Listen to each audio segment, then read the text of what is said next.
What I'm going to do is I'm going to teach you how to make what I call a hobo stove. I've modified what the hobos used to use and I make it a little bit more of an efficient little stove. It's a number 10 tin can. You can get these in any dumpster, behind a restaurant, anything like that. You're going to need a knife, or you can have a metal chisel. I have a knife. This is going to be tough on your knife. You're going to dull the blade. I'm not using my best knife for this. This was a knife I got years ago. It's still a nice knife. It's a K-bar. It's tough. And cost me $8, so I'm gonna have to resharpen the blade for sure. So I'm gonna be cutting the center part of this tin can out. I'm gonna cut a door on the side here so that I can put wood in. So the fire goes in here, it comes out here. Well, you can't have the pot right tight against this. I have to put 3 pebbles here to lift it up about 1 finger thick above the can, so that the gases and the heat can come out. The flames are going to come up and right out to the edge of the can usually, and you get a quick boil with it. You get little smoke because you have a nice straight draft, runs in your opening and up the top. If you don't have enough draft out the top, then your fire is going to choke. I also changed the design a little bit from the hobo stove, just this little hole and a hole in the top, and your pot goes on here. Is I put ventilation holes in here so that the gases that are coming up that don't burn. Fire is 80% oxygen, and if I can get more oxygen to go in this fire before it exits out the top, it's going to burn better. So there's going to be very little smoke that comes out the top by putting ventilation holes all the way around here. So I'm going to cut the top out. That'll probably be my last thing that I do. I'm going to cut the door in right here, and to do this I need a bopper, and I'm going to set it against the log like this. I have it marked where the door is going to be. I have to cut it across right here. This will probably be my first cut, because once I cut this up here, it's going to be floppy and I don't really want to bend it. I want this bottom part to be stiffer if I can help it. If it doesn't work out that way, then it doesn't work out that way. I put the knife here, I'm going to bopper it in. And the knife goes right in because it's a tin can.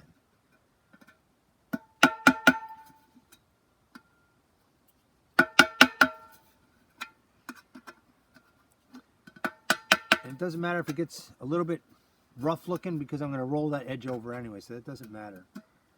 The edge of the tin can is going to be sharp. That's why I roll all my edges. I don't want to get cut, especially in the bush. I don't want to get any cuts, scrapes, etc. This is not a rusty can. It's going to get rusty, and rust will give you lockjaw, so you do not want to get cut with something that's rusty. The ninjas, a long time ago, when they had the samurai chasing them, they would just hold up one of those throwing stars. But it wasn't just a throwing star. It wasn't designed to kill anybody. It was a rusty piece of steel, and they would just hold this up like this, and the samurai would stop, because they knew if they got scratched by that, they didn't know how to cure lockjaw back then. They were going to die, so the ninjas would escape because the samurai wanted to live. So do not mess with rusty metal. If you get cut with a piece of rusty metal, wash that out immediately. Don't say, oh, I'll get to this. Oh no, you wash it, make sure that cut is as clean as you can. And if you have the option of going to the doctor and getting a tetanus shot, do it. And why take the chances of getting lockjaw? It's a miserable way to die. Pour up. It's going to come right up the center here, right about, not quite to the top, right about to here. So this will be the other part that I'm going to cut across, match the bottom. Between your feet, something like this. Because this is sturdy, this part is not so sturdy. That's why I was using the log.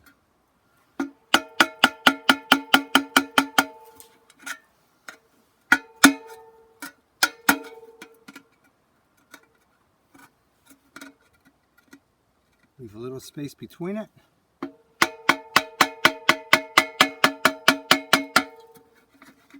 Come back, give it a tap. Last cut is going to be right up the center here. Right about here.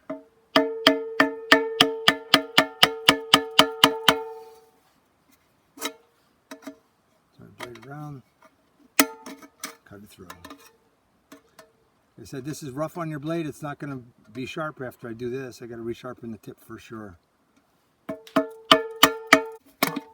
That's there. I have to tap this just a little bit to get it to go down. Okay, there's the door. Oh, got one spot I didn't get right here. Oh, it's gone. Okay. I'm going to take this, carefully fold it in. I don't want to get cut. Got a Sharpie right there. Bend that over. I'm going to have to put a little cut up here so I can roll this back under so there's no sharp edges to get cut. This is going to get rolled down. I'm going to put little openings to vent the gases out.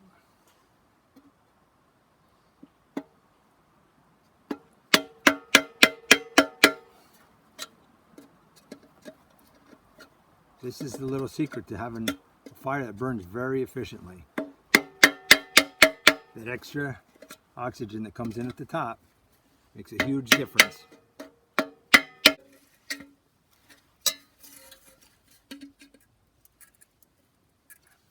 One spot I didn't get.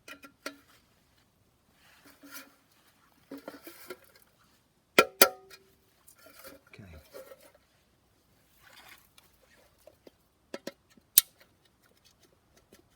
Bend that up. Bend that up.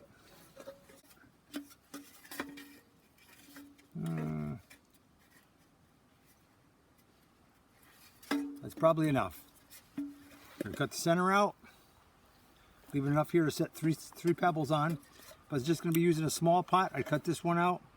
But this is going to be for a little bit bigger of a pot, so I'm going to cut the second ring out. You can even cut it to the third ring out, and you just have a little one there. You're deciding how big of a pot you're going to cook on here. My pot's going to be about yay big, so it should be fine like that. If I decide I want to cut it out bigger, I can. What I'm going to do is I'm going to cut the second ring. I'm going to put some notches out here so I can bend this up and have my pot sit on the piece of tin that's bent up, so I don't have to worry about putting pebbles on here. You can either put pebbles, you can put a green piece of wood, or you can bend up a little tab here. I'm going to teach you how to bend up a tab. Depends on how your skill is and how quickly you got to have a fire going. But this is nice because you got a little stove and the heat is contained in here. I don't have to worry about sparks blowing all over the place. Using the knife tip, just driving it in just enough, tapping it along, steering it.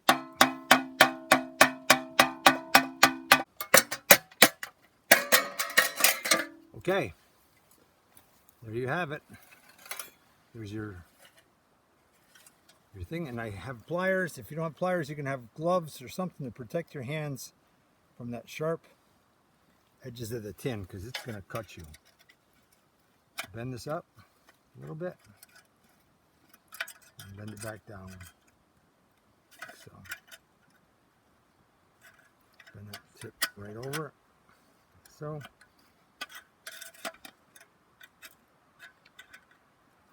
squeeze them down. If you don't have pliers, you're just going to lay this on a rock and tap it down. And there's your tabs. You're all set up. This is it. As long as I got pliers, I'm going to bend this part down right here. So I'm going to split that right in the middle because it won't bend because it's rounded. So I'm going to tap this right here in the center. Get this out of my way. Hold this and I'm tapping this right here.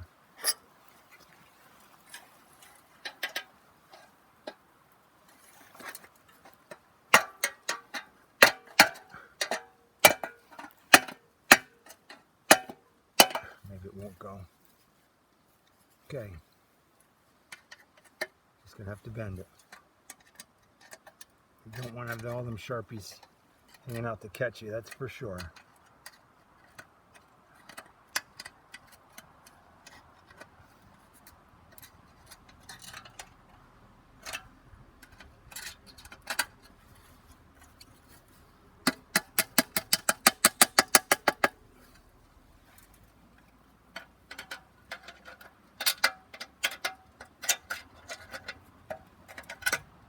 You can shut it off.